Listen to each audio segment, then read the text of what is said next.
Hello and welcome to this week's episode in which I'm joined by Nick Cohen. I met Nick in Santa Ana in El Salvador and we hiked the Acatenango Volcano together in Guatemala, and we also hung out in Antigua. So we're going to talk about that hike and Guatemala as a whole. Also, we'll touch on El Salvador too. And we've got some tips, do's and don'ts, and some funny stories in this one. So Nick, welcome to the show. How you doing? Yeah, I'm good, thank you. Thanks for having me on. Obviously it's been a few weeks since we met, but yeah, thanks for having me on. Yeah, all good, thank you. Yeah. Yeah, the last time we saw each other was, when was that? That must have been Antigua, right?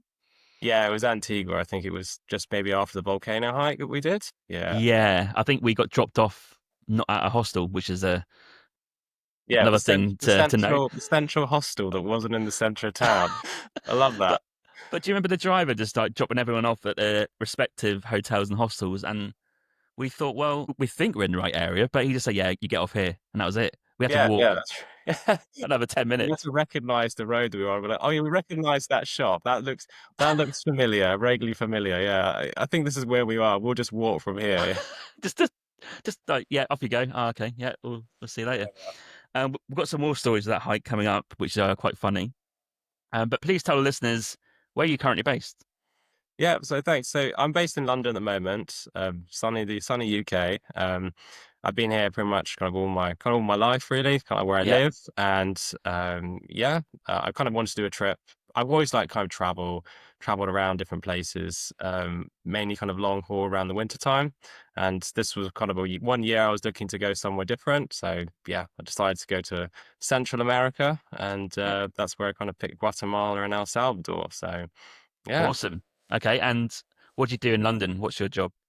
So I work in a travel company in the UK. So I've been there pretty much like 7 years now. And it's kind of one of the reasons I've gone to a lot of long haul places, because we do get staff discounts to some of these cheap kind of destinations, either in Mexico or to Thailand and like places like that. So I thought, whilst I'm here, I might as well try and take advantage of them. Yeah, that's kind of where it came about. And That's interesting because when we first went for a coffee, maybe after we first met each other, I think I was asking you about this. You get quite a good concessions, right, with your company where they give yeah. you options to work abroad remotely. I think you get obviously decent vacation, but you can do maybe an extra trip and a concession in terms of an allowance as well. Is that right? Yeah, so we get like an allowance every single year where we can travel to different places. So it's like a voucher in a sense, and we can put like different percentages of that towards a holiday that we want to do. Because I work in a company in the UK called TUI. It's like a very large UK travel company, Mm. and they kind of specialize in packages. Package holidays are kind of their bread and butter, but they've Yeah. also got flight only deals. And the flight only ones is where you can put the maximum amount percentage of the voucher onto that, which Hmm. means that you might only have to pay like 30% of your cash of the flight to the deal. So it's Wow. actually quite attractive. And so I always try, and when I speak to my work colleagues, I always say, you need to use your concessions, you need to Yeah. use it, because like it's such an incredible opportunity, and you get to go to some of these places for like virtually very, very cheaply. And yeah, you can have great experiences. So yeah, definitely worth it. And then the other bit is the working abroad. So this is a scheme they introduced a couple of years ago. Hmm. Um, and it basically allows you to work remote. It sort of came about through COVID, really, because you know that whole period of working remotely and Yeah. all that sort of thing. Yeah, they kind of want to try it. It was always been something they've been looking at for a while, but because of like tax reasons, they've never been able to secure it. But Mm. because they've managed to work out a way to do it, so we get a certain number of days that we can use per year, and they're like almost like annual leave days, but they're basically like working days abroad, and you just have to book them into a system, and then you can say, okay, this day I'm going to be working in another country, and you can work in that other country. So as long as you've got decent Wi-Fi and Yeah. you can obviously work based on the hours, the UK hours, then that's absolutely fine. So yeah, it's one of the great perks that I have. Fortunately, I'm able to use. Yeah, I couldn't believe it when I was hearing it. Try and use it as much as I can. Because you can piggyback your, I guess if you do 2 weeks working Yeah. using that scheme, I guess you then can piggyback a week vacation on top of that and have essentially 3 weeks in somewhere new. But I guess two of those three you are working, but it's somewhere new and it's somewhere different, right? That's right. Yeah. I think that's one of the advantages of it, because a lot of people, they want to go to different places, and they might find, oh, it's quite a long way to go, but for only 2 weeks or one Yeah. week. And this gives them an opportunity to actually like go for a much longer period of time. So we have a work colleague at the moment. who I think she's just started, or quite recently started, and she wants to go to India, but she didn't quite have enough leave. You know, sometimes when you join not at the very start of the holiday year, and you join a little bit way like the way through, and you get prorated a little bit. Yeah. You know, Yeah. she didn't have quite the number amount of leave to actually take a walk abroad. So she was actually able to go to use this scheme to basically go and see her family over in India and maybe have a little bit of holiday, but also be able to work out there as well. So yeah, it's really good for things like that. So So what's next for you for that type of scheme? Because I know you're going away soon, right? yeah, so the next one for me is in India. So Yeah. I did the Philippines earlier this year. I did well, my friends always joke me like, do you actually do any work? What are you doing? But I can confess I do. But it's one of those things that I did it earlier this year for 2 months in the Philippines. So I did a combination of, and that was I did a bit of like working, couple of days working, couple of days holiday each week. And I had about 3 weeks leave at that point. So I just kind of spaced it out over the time. So I did that earlier this year and I want to do something again. I usually do it in about the winter time. So I've been to Thailand, done around. I've been to Thailand a few times. I've kind Mhm. of Vietnam, all those countries. I want to do something a bit different. So I've never been to India, and I thought I need to take the plunge. I need to go. I know it's whenever you mention you're going to India, people go, oh, okay. They always everyone has like a horror story associated with India. They either get sick, or they Yep. know someone who's got very ill or has to be Yep. hospitalized. And so whenever you explain to people, they always give you this whole kind of barrage of, oh, this is terrible. You're going to have almost like a scare story to start off with. And you have to like, oh, okay, I think I'll be all right. Like, oh, I should be all right. Have I made the right decision here? You know? I think, do you know what? I went to India in the same time. So I went in January 2016 for 3 months. And you are right, there are some horror stories. But I think if you just kind of be a bit sensible, like avoid Yeah. fruit that's washed in water. Don't like apples, for example, could be risky because they might use their own water. So stick to oranges, like that type of fruit if you're going to buy it, and kind of don't eat salad, and maybe make sure you're comfortable with spice levels because obviously that can play with you. I think if you just avoid certain things like drink bottled water, you'll be all right, and then you've got to rely on luck to not get anything extra than that. But I think my mistake was I think I had a bit of fruit or it could have been a bit of salad, and that put me in bed for 3 days, and I was done. Like both ends coming out, it was Mm. pretty horrendous. So I think most people do have those stories, but I think if you're switched on, you'll be fine. Yeah, Yeah, I think that's the thing. As long as you take sort of sensible, common sense precautions, you'll be all right. Because yeah. so far, touch wood, I've actually been all right. Like, haven't really got any sort of travel sickness so far, even in some of Mm. the countries I've been to. So I think India is like a next step up. You know, I've done the base other countries now, built up the kind of the stomach for it. I think India is the next step. That'd be awesome. Testing Yeah, my yeah. body. Yeah. Where does Oman come into this? Because I know you're going there as well, right? Yeah, so it's sort of my 30th. I've just turned 30 at the Yeah. moment. And when my sisters then turned 30, it was we as a family went away somewhere around that time for her 30th.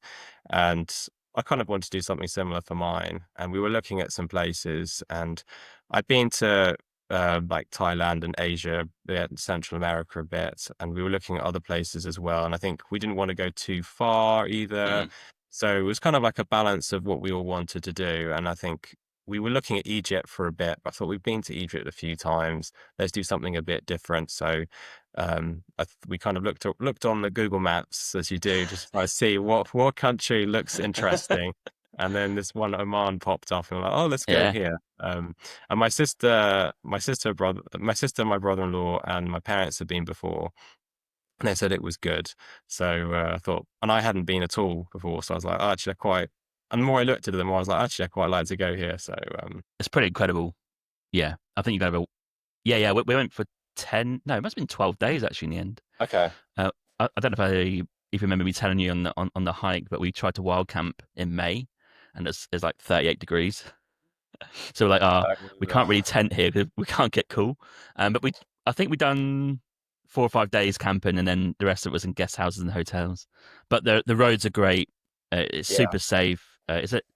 If you road trip, the petrol is super cheap. I think it was one of the cheapest in the world. So I think it can be expensive on hotels, but you do save money through that. And they have like mega malls and good supermarkets. So mm, and just the amount of wadis you can go and stay in and swim in, like in the middle of the desert, you find this like little oasis of palm trees. there's loads of those Right. type of activities and some islands. So overall, it's a great country to go and visit and travel into, and I think you'll love it.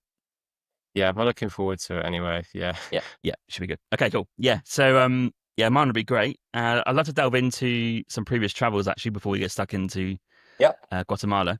Where did travel initially come as an interest to you? Was it family trips, or was it a bit older, maybe when you university, maybe when you're thinking about traveling around? Like, where did it come from?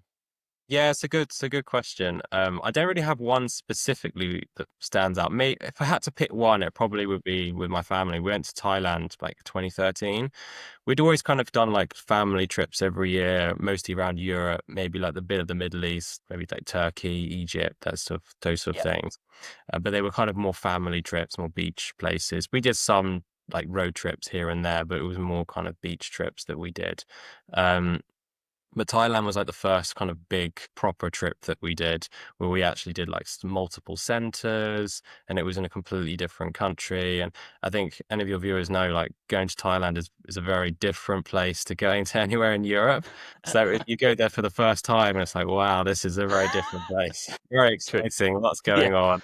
And yeah. it's just also so affordable. You can get around, accommodation's really cheap, food is really good. I think that was the one thing that really impressed me on the first time I went to Thailand was just how nice the food was. All the curries, different types of curries that you can get, the pad thais Mm, and the dims, like all the different types of food. It's just really, really cool. And I think we did a bit of a multi-sense. We started in Bangkok, the classic tourist route, I guess.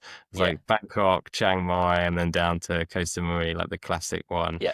Um, but it was just really, really nice. It was really well kind of organized it really well, and it just yeah just worked out really well. I think after that I was like I like to do more of this because also at the time when I was like 18 as well, when I was thinking become more independent and all that sort of stuff. So it just kind of came at the right time where I thought I like to do more of these sort of trips. And but it had always been kind of bubbling in the surface, I guess. Mm, Always done like certain trips as a family that were fun. I do remember quite a few in Egypt. There was some. I even remember as a child some crazy stories there.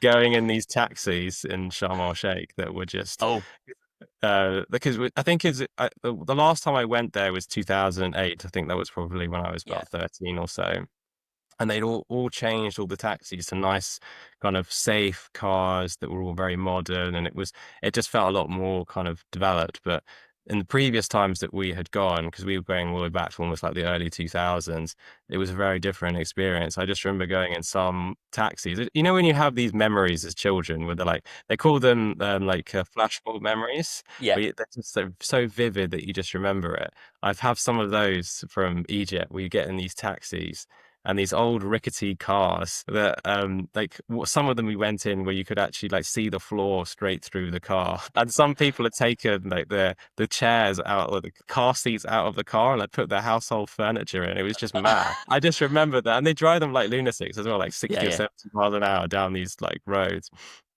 And I just remember the household furniture in the car, like whenever they brake, the furniture would like move slightly forward, and Any yeah. seatbelts? Yeah, no, of course not. You're too difficult to add into the household Yeah. furniture in there, but They yeah, they we probably did, ripped those out, didn't they? Like, oh, I yeah, don't need those. Yeah.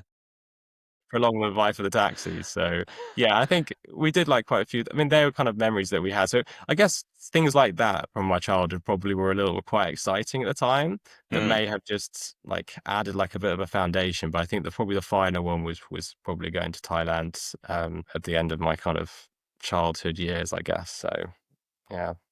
You sort of travelled from there on, and then joining TUI is obviously a great advantage as well, right? Because obviously you get Yeah, to travel and exactly. work in a travel company as well. Yeah, exactly. So I think from that point on, I just, whenever I was in the uni summer holidays, I try and do some travel where I could. And then, at that point, I was kind of running out of money. So I was like, I probably need to get a job at some point because they're not cheap. And so from that point on, yeah, I got like a few internship jobs in the summer, saved up some money. I went with some friends after I finished uni to America. And then, yeah, just from that point on, I was just trying to do trips where I could. And then I think COVID, but I feel like it was COVID where it really flipped for me because I think up Okay. to that point I started to do trips, more international trips, but they were mainly sort of either with my family or with some of my friends. But I think COVID was like the big year because that was the year when obviously everything was shut down, and that's when you kind of more appreciated Mm, going abroad to some of these places because suddenly they close the border, you can't go anywhere. You're like, oh, you really kind of miss it in some ways. mm, So as soon as the COVID was lifted, I was kind of all for going to more places. And I think that's where I started to try and do more solo trips because I'd done maybe like weekends yeah. here and there by myself, but I'd never really taken the full plunge to say I'm going to go like away somewhere 2 weeks. I don't know anybody, or 3 weeks, whatever, 2 weeks, and I don't know anybody there. But I think COVID was like the flipping point for me for that. I was like, you know what, I want to try and do more of that stuff. So that's when I started to, yeah, do more of that. And whilst I was there, I was working for TUI, so I had, as I said, had the opportunity, fortunately, to sort of take these cheap flights because I'd see so many of them, and I'm like, oh, it'll be fun to go, but I don't know like who else I would go with or how Yeah, long. yeah. But as soon as the COVID happened, I was like, screw it, I'm going to do it and see what happens. And yeah, so that's kind of that's where I started to do it properly. And after I'd done one or two, I was like, oh, actually, this is fine. Like, and as you know, I think we kind of met solo traveling as Yeah. well. It's so easy to meet people, and a lot of the fears and reservations that you might have about it are just not really grounded in reality. True.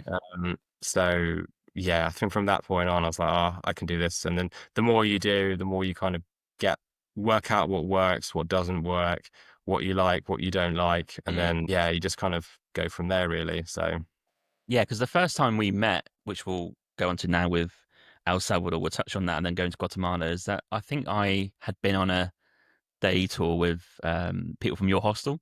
yes, And we tried to go up the Santa Ana volcano in 2 days and we couldn't get up there. But I remember Chris, who you may remember, he's from Vancouver Island. He was telling me that you're like a bit of a solo travel superstar. You know, you got your bike out, you rented a bike out, you're driving around everywhere, driving down to the beach. So he gave me this impression, yeah, like obviously you're solo traveling, but you're very much getting involved with like booking a bike, go and see things on your own, which is quite cool.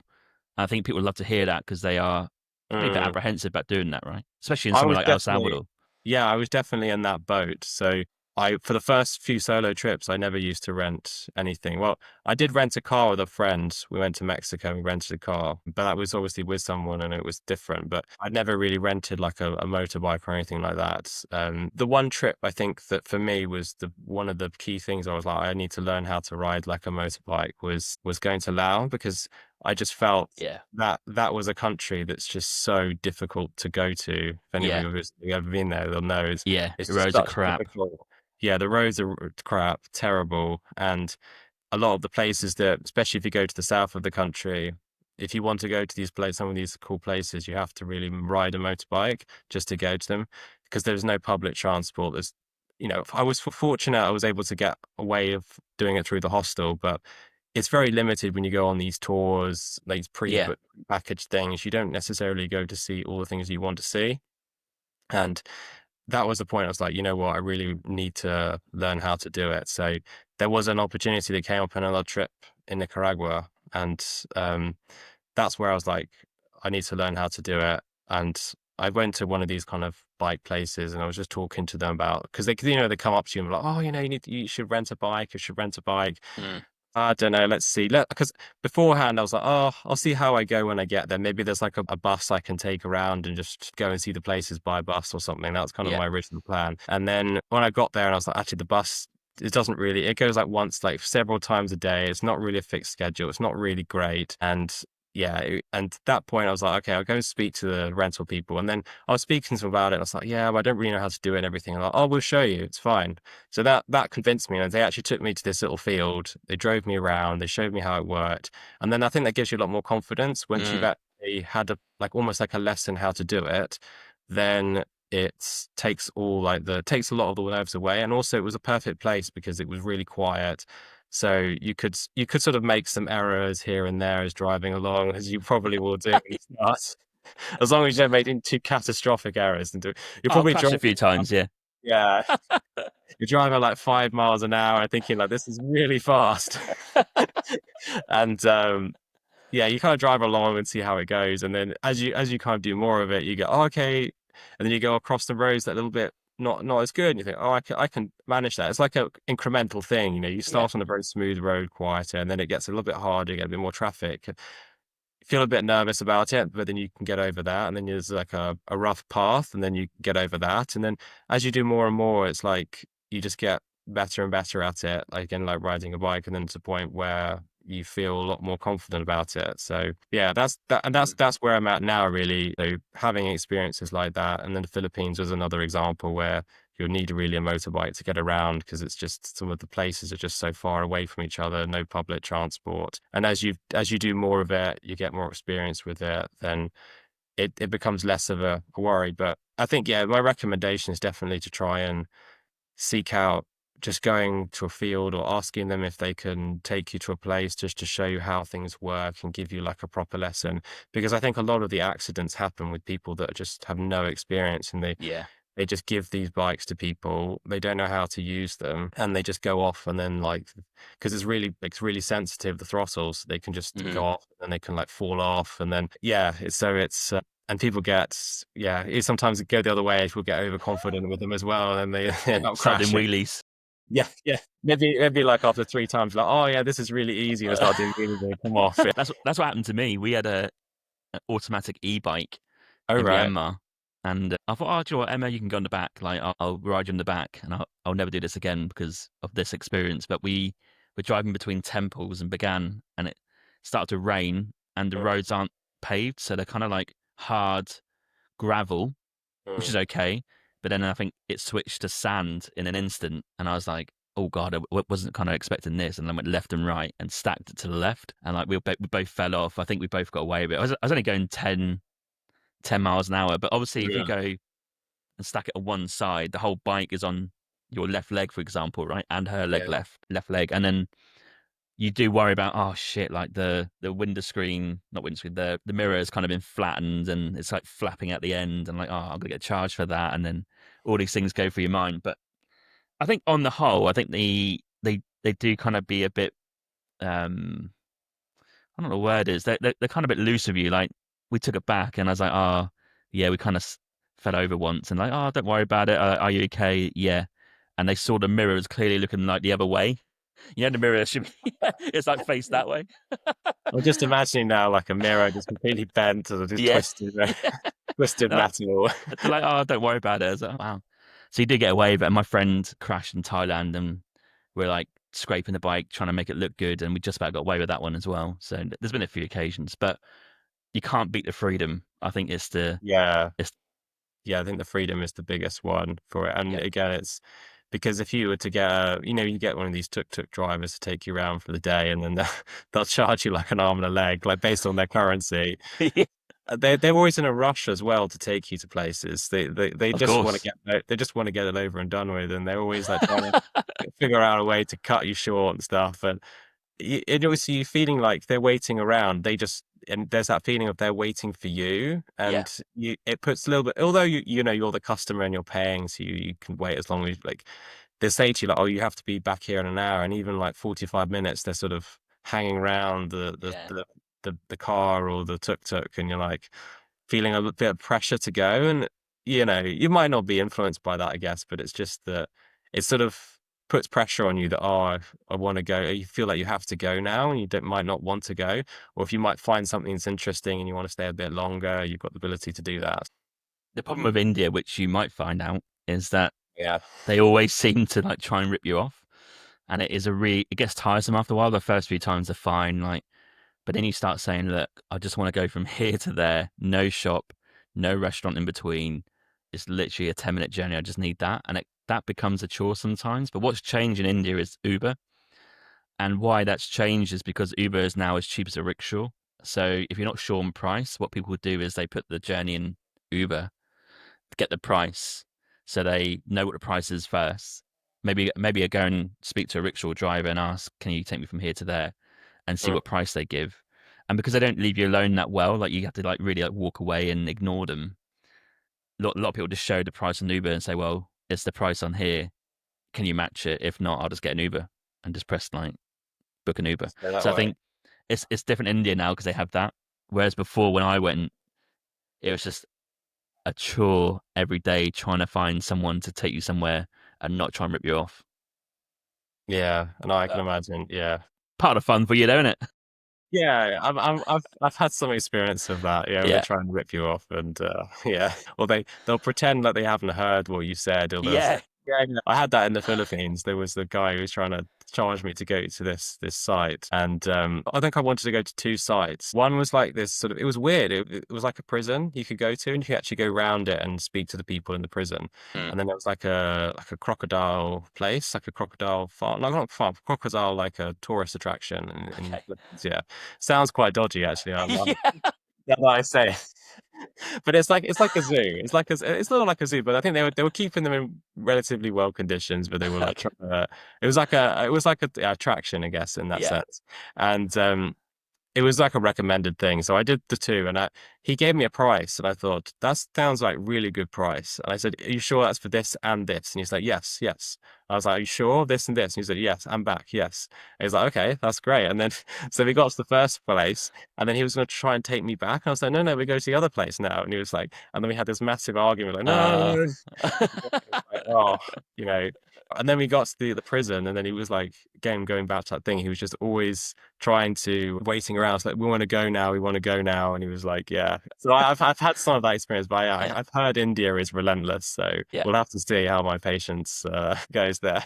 I think it's part of the fun. I think that's what people would say. Yeah. So yeah, I wish you luck. And what do you, before we get to Guatemala, what do you make of El Salvador just quickly as a place to travel?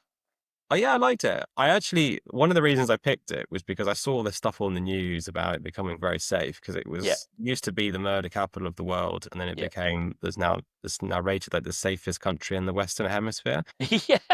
according to the officials there. I think it's probably true, but Yeah. I don't know What what turnaround that is. yeah. Yeah, it was. I mean, a couple of years as well. So, and I saw more people going there, and I thought, Yeah. you know what, I think it'd be interesting to go.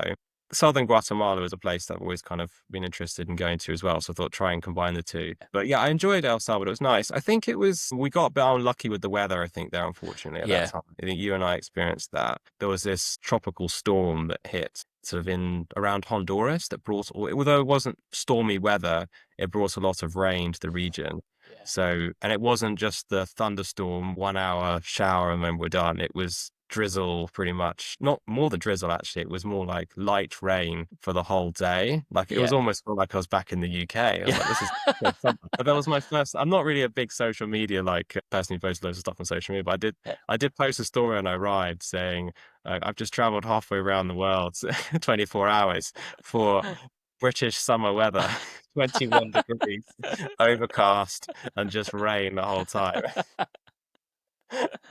Yeah, that there was a day where it's completely relentless, like it wouldn't stop. Yeah, And that's a day I picked my free walking tour in Santa Ana, and we God, were yeah, absolutely soaked, and we carried on anyway because we felt bad because I was there free, and you want to tip the guys. But there was one point where even she went, "Look, this is relentless. Let's just go to a calf," which is on the tour.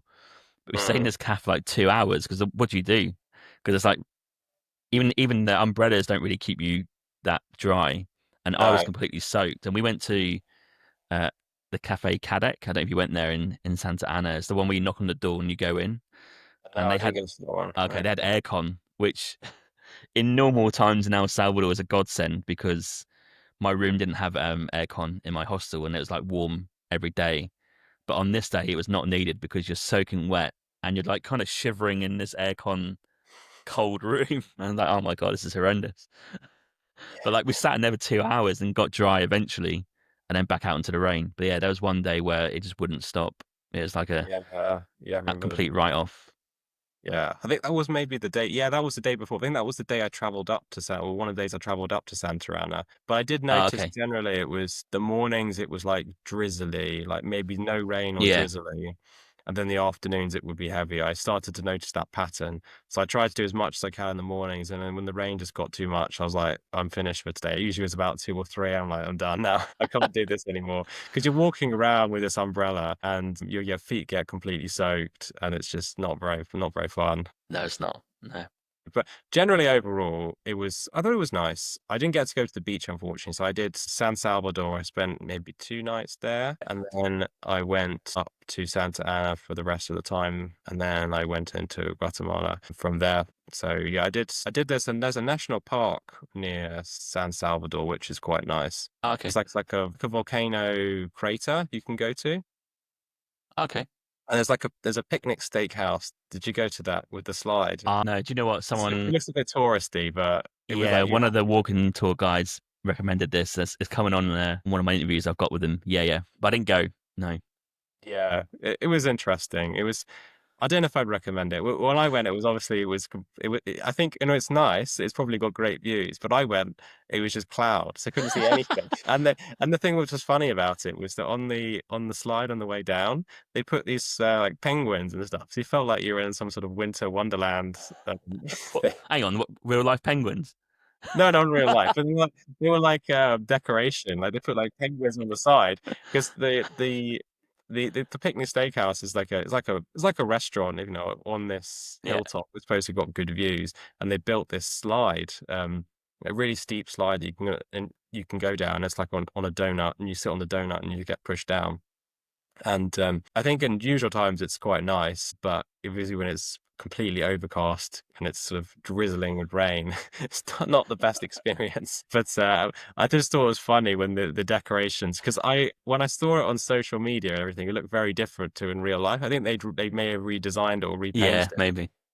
They painted it when I saw it on social media, it was like a checkered coloured and it was very different. But when I saw it in real life, it would look like some sort of ski slope that they built.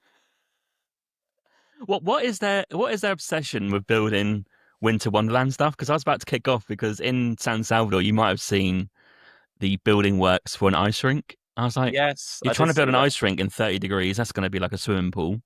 Like, I don't know how you're going to get around that one. And then when you said they've got penguins on the slide, I'm like, oh my God, they've imported penguins to make this like winter wonderland again. But It's okay. like they want the cold weather, don't they? I think they find Yeah. it's too hot for most of the year. They probably like that storm that came. They're like, oh, Yeah. 4 days of just drizzling rain. We're like, this is great. I was absolutely pissed off because I think we said at the start, I tried to go up Santa Ana volcano twice and I Yes. was done by the rain / wind. Just couldn't go up. And I was getting pretty peed off with the rain at that point because I picked November because I thought it wouldn't rain.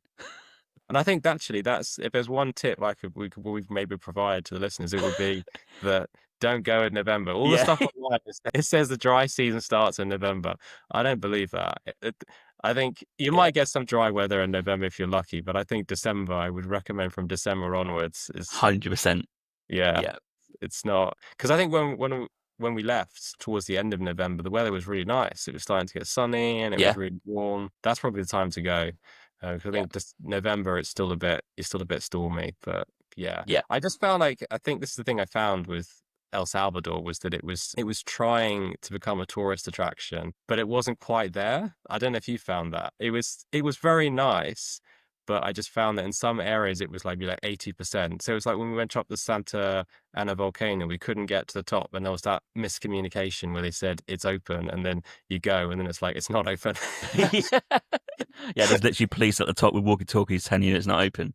Okay. Yeah, yeah. And then when you go, and then you hear people say like, "Oh, you can't actually go up without a guide." And then the guides, like, there's no public guides available, and the only ones Mm, available are private guides. And then I went there, and then I was able to find a public guide and go straight up. So yeah. there's like there's just a few things there, and I think also San Salvador, it's there like you could tell like the central square is nice, Yeah. but then when you go like one street beyond it, you're like, oh, okay, this is very like it's just very different. It's like a market and it's very different. You can really tell that that's probably what it was like before. Yeah. So I don't think it's a fault of the country or anything. I think they're obviously trying to develop it, but you can tell that they're trying to change it into something and trying to create attractions, and it probably hasn't got quite enough there for maybe 2 weeks or something. I think if you did 2 weeks, you did Mm, 2 weeks, didn't you? Though, but I yeah. think 12 yeah, days, I think, in the end. you managed to do it. But Yeah. I personally found that after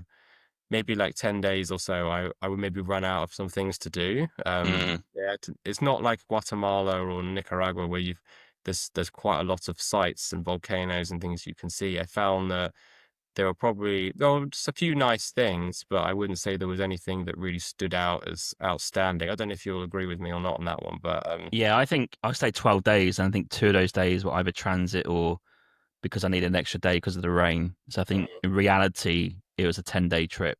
I think that's long enough. And my feelings are, you're right, they're not quite built for tourism yet, and they're working towards that, which is great because it feels like a new country. And because they had like civil war, mm, gangs, and now it's like super safe, and Bukele has kind of put in prison all the gang members and stuff. I think they had to do it in order, right? They're like, well, we need to sort the gangs out first. We'll get that sorted, yeah, and then he needs to win a re-election last year, which he did with 84%. Whether you believe that or not is a different matter. But then they're like, okay, well, what's next? Well, we need to make the country better in terms of incomes. I think now is like the tourism period. So I think it's a really interesting time to go because I think you're going to see, like we saw, lots of building works going on. Center of San Salvador is nice and new, but yeah, you go out to the markets on the edge of that, and it's what I would consider like the real local yeah. San Salvador experience, if you like.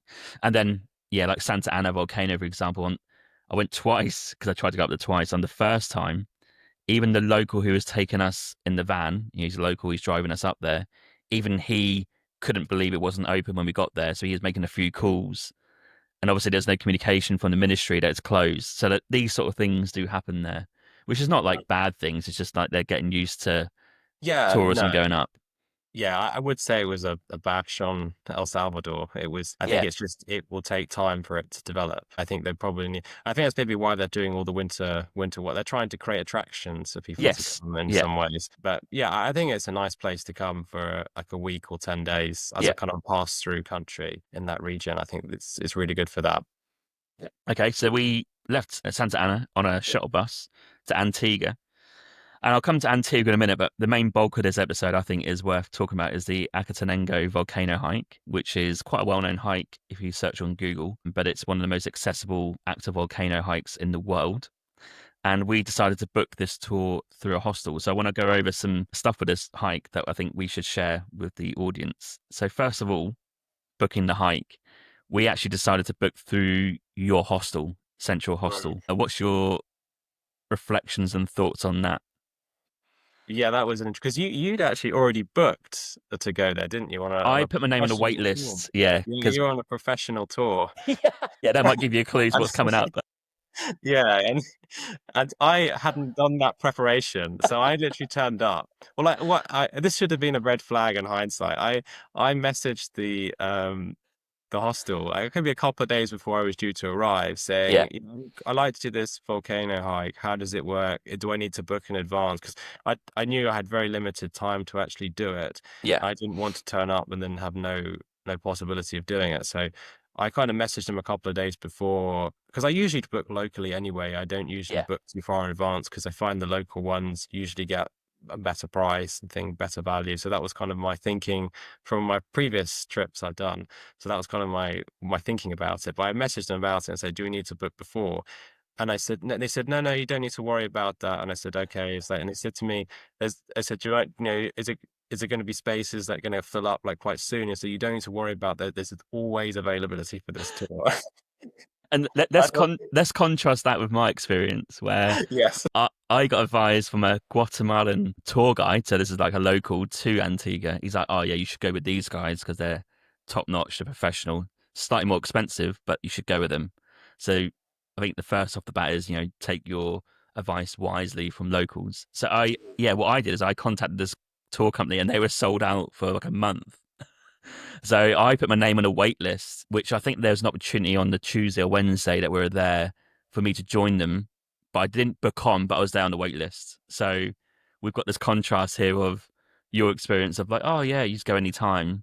Where in my mind, I was thinking, oh no, we missed the boat. This is all booked out. yeah. So yeah, that was That's the what I was worried about, you contrast. see. I was thinking, I don't, and he just said, "Oh, it's fine." And 'cause that's how I usually do. I just contact the hostel and pay some staying, and usually like they're okay, they're decent, and because I've had some good tours through hostels before, so I thought, oh, this is Yeah, probably just another one. It was a well-reviewed one on Booking.com as well, so yeah. maybe a bit high looking back.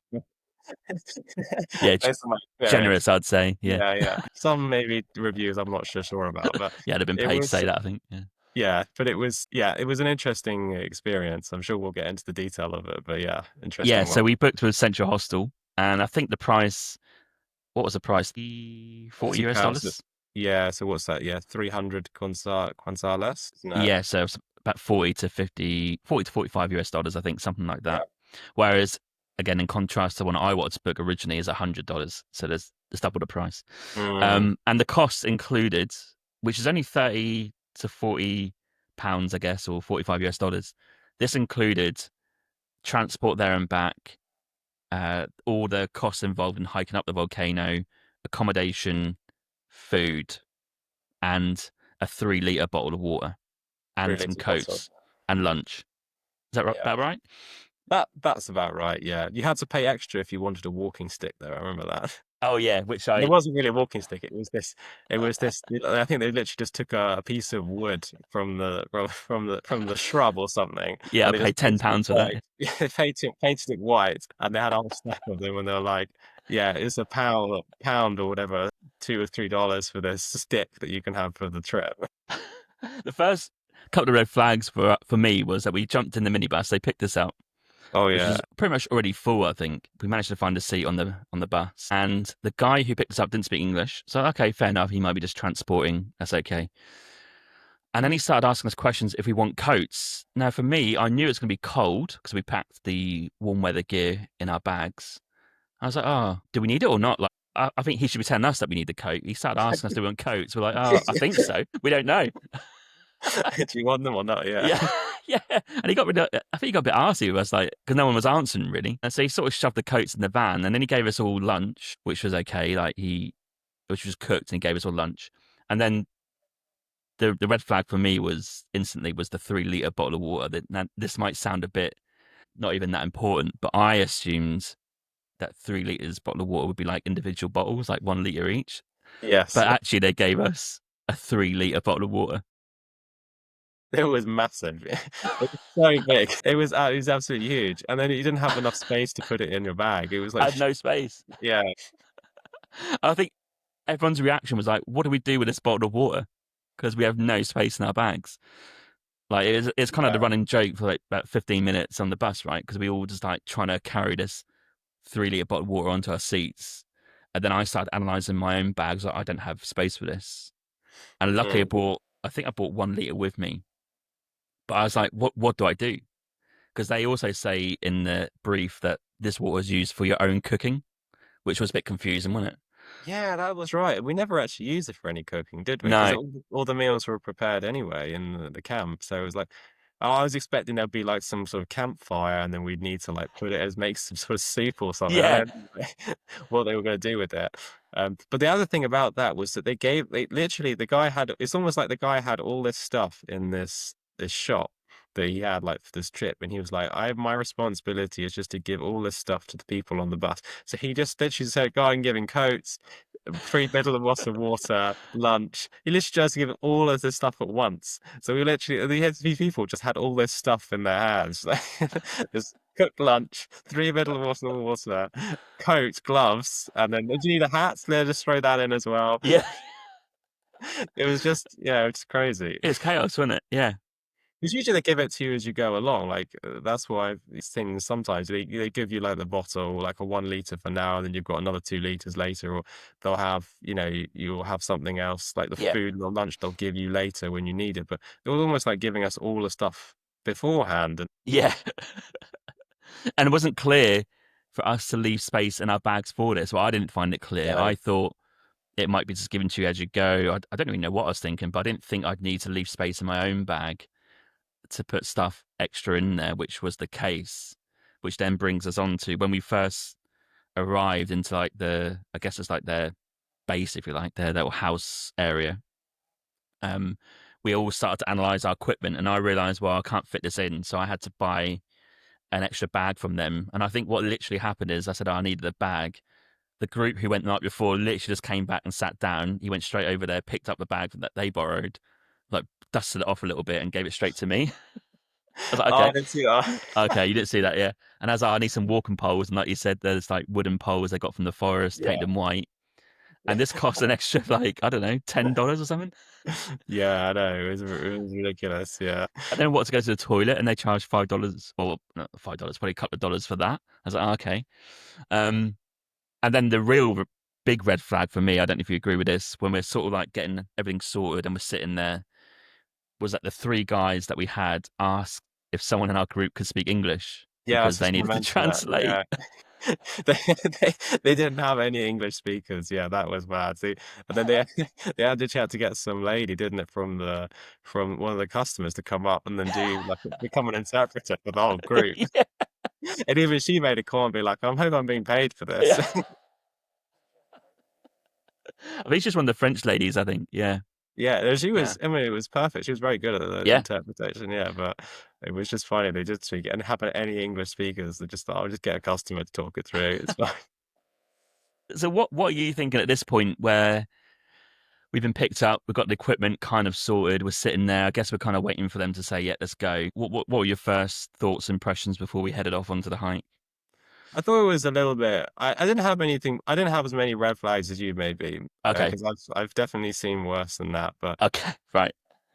I definitely know. I just definitely felt like the on the bus on the way up, with them handing all this stuff to us, and there's no right communication as to what we're supposed to do with it. Like, was this lunch? Was this like breakfast? Or what was this meal that they were giving us right now? Nothing. Or and all this codes and all this 3 liter bottle of water. It was like that. All that communication stuff, Yeah. like a yellow flag, I guess. A yellow flag. Okay. Yeah, and then when we got to but I didn't have any like major issues with the translation, I guess, thing. But yeah, it didn't. Then nothing really like that wasn't probably the biggest red flag for me. The biggest red flag came Fuego later, which I'm sure Okay. we'll We'll get we'll onto. come to that. Yeah, yeah. Yeah. But that so far I didn't notice anything that was totally off. Maybe just a little bit disorganized, but nothing too bad. So Okay. Maybe that's fair. Maybe red flags for me are a bit harsh. I think okay, let's reduce my red flags. I think they're all yellow flags, apart from I do have one red flag, and that is the communication aspect. I think that was mm, definitely a red flag. I think maybe that the 3 liter water bottle and the extra stuff that we couldn't pack is more of an annoyance. I was probably more annoyed, like, why didn't you just tell us like we needed extra mm, space for this? But I think I knew because I asked the day before at your hostel. I said, "Oh, can we buy sticks when we get there?" Like, "Oh yeah, we've got equipment up there." So I knew in the back of my head that we could buy maybe a bag or an extra equipment. So I wasn't totally worried. Um, but when I started to realize that they can't speak English, I was like, okay, that's going to be interesting. yeah. And before we actually crack on with the hike, I think we should tell people what this volcano is, right? So we're hiking up the Acatenango volcano. It stands just under 4,000 meters. And essentially, the hike is you walk up 4 to 5 to 6 hours, pretty much constantly uphill to base camp, and you sit there all night looking at this active volcano kind of kicking off in the day. And then as it turns to night, it's quite a good spectacle, really. It's amazing, really, when you think about it. And then you have an optional extra to do an extra hike on top of that to Fuego, which is what you see from your base camp, and you can get closer to it, which we'll come to in a minute, which you can decide as you walk up. So we'll come to that in a second. Is there anything you want to add to the facts there? I think that's a very good summary. I think the Okay. only thing I would maybe add is that it's probably one of the very few volcanoes you can actually climb, like you can actually see erupting in the world. Because a lot of volcanoes you can climb, they put like health and safety restrictions on to say Yeah. you can't if it's erupted very recently, they don't let you climb it at all. Yeah. But this is one of the few places you can actually go up and see an erupting volcano. It's I think that's one of the key draws to it is because it's so active that it erupts every 20 minutes. Yeah. So it means that the eruptions, because it's every 20 minutes, they know how much it's going to erupt. So it sounds really dangerous, like, oh, I'm going up this, Yeah. it's really erupting a lot. But in actual fact, because it's erupting every 20 minutes, you know how much it's going to erupt, and they can sort of control for that. And they take you to places that are a safe distance. So yeah. Yeah. Okay. And the hike itself. So, as I said before, I think it's about 4 to 5 hours up. I knew it'd be tough because I had my physio here. She's completed it. and I was getting physio because I was worried about my hip kicking off because I was going to go Yeah. hiking for 5 hours, which it didn't kick off in the end. It was fixed. But the hike was actually pretty tough, I found. I think the ground you're hiking on is volcanic, so it's not quite as sturdy as you might think, a bit slippery. And all I remember from the first maybe half an hour to hour was getting used to it. It's quite hot at that point because we're kind of lower in altitude, and we got to the first stop, and the dog nicked my bread, which was a bit of a devastating start for my lunch. But how did Especially you up find the north. first few hours? What was your impressions? Yeah, I think it was quite hard. I think the hardest bit was the ground, as you said. It's the fact the gravel's so loose that you just feel like you're slipping all the time when you're walking up. That was the hardest thing. You really need. I was meant to bring like hiking shoes with me, and I've completely forgot. As soon as I got to Antigua, I was like, oh no, I haven't got hiking shoes. I was like, I can't go and buy another set abroad for this hike. And I watched loads of videos before people doing it, and I saw people like walking it in like trainers and all Mm, sorts of other shoes. I thought if they could do it, it's probably not too bad. I mean, you can do it in those shoes, I think, but I definitely would recommend like proper hiking because otherwise you're just going to slip everywhere, and yeah. it just takes you 10 times as long to do everything. But I think the hardest thing was actually the gravel and the ground. That was the hardest thing, especially coming down, but going up, yeah, it was. And it was quite steep in some parts as well. It's not like really easy to do. You have to, yeah, it definitely takes some physical endurance to get up there for sure. It's quite relentless, isn't it? I do seem to recall it as constantly uphill. I mean, when people say uphill, you might think, I don't know, 20 minutes uphill, and then there might be like a 5 minute break where you kind of going level. But this, I felt like, was constantly going up, up, and up. And that was Yeah. really difficult on the kind of calves and the thighs, really, because the ground wasn't that hard. And what annoyed me even more on the hike, I'm not a great hiker, so I will moan a lot, but was that group who were kind of hiking with us and they kept singing that song. And I was like, can you stop singing that same song? I don't even remember that. I don't even remember how it goes, but I was like, every time we sort of cut with them, it's like, oh, yep, Yeah. that song was kicking off again. I was like, oh, stop singing it. Yes. I think I was just trying to get out. I was like zoning out a Yeah, little. yeah. But yeah, you're right. It was just very much quite uphill and yeah, just going up and up and up. And I think the steps as well, like they tried to put steps in some points Yeah. and then they didn't really 100% work. So they just ended up giving up. It was like they kind of did steps for maybe like a few meters and they just gave up. Blah, that's too much. And this kept going.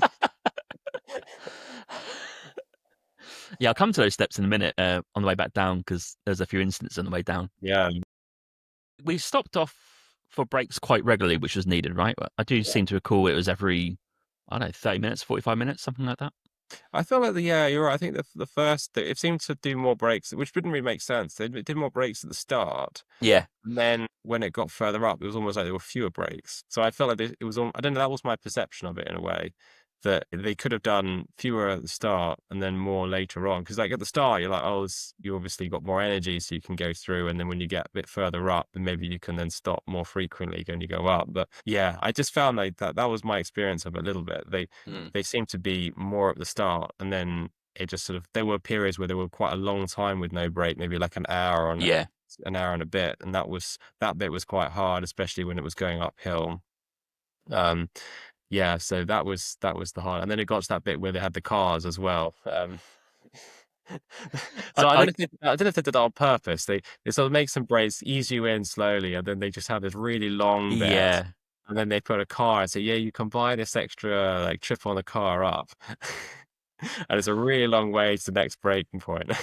And I do speak like basic Spanish, so I'm like, okay, I can understand some stuff. But when he said a car, I was like, what? What are you talking about, a car? Like, I was like, you must be saying something else. And he's like, no, a car. I'm like, where does a car come from? Because we just literally came up the Mm. trail, and it's barely enough for people walking side by side, let alone a car coming up. And then when you get to that point, you realise there's another trail coming from the left. So that must be the trail that goes down to the village. And literally, there were pickup trucks on offer. I think, were they £50 or something? I think they were on offer I for. don't know. I don't know how much they were, but they weren't cheap.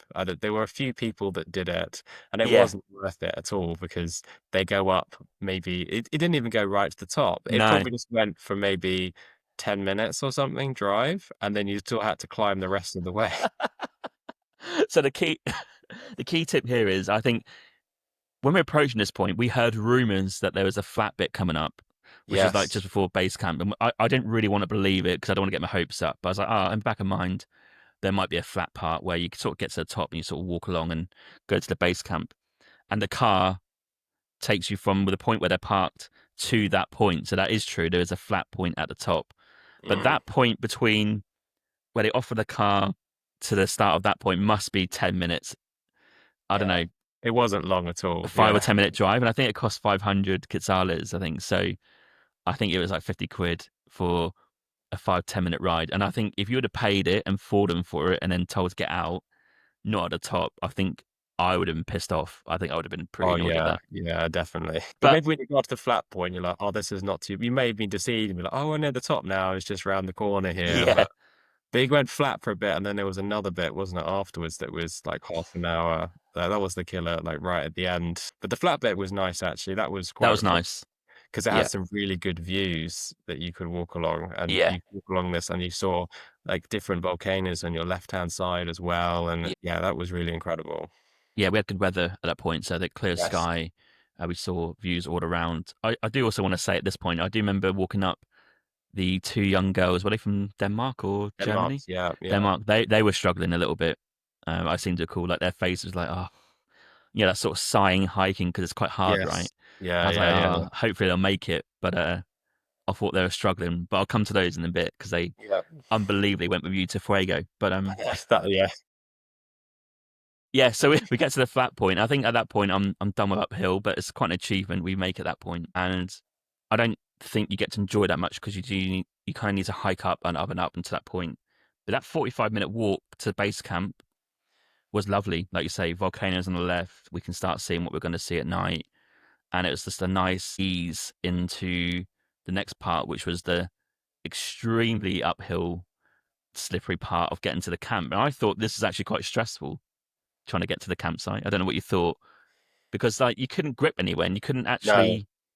you couldn't hold yourself up. I had sticks which were crucial on the hike, but even they weren't doing too much because it's that steep. And I was like, like do I hold on to this rock? Like I don't know where to go. Like, there's no real directions. It was a bit Yeah, it's a bit. chaotic. It's almost a bit like it almost works. It's almost a bit like if you got like sand on the beach that was like up, Yeah, and you're like having to walk up this sand, and it's really steep, and it's like you just don't have any grip at all on your shoes, so you're literally just sliding everywhere. You're trying to find whatever you can hold on to go up. Yeah, it was not. It was like, and that was like the last bit as well, so you could see like the camp right at the top. You're like, I'm almost there, but it takes another 5-10 minutes probably to go like a couple of hundred meters. You're like, oh, I'll try and get up. but Yeah.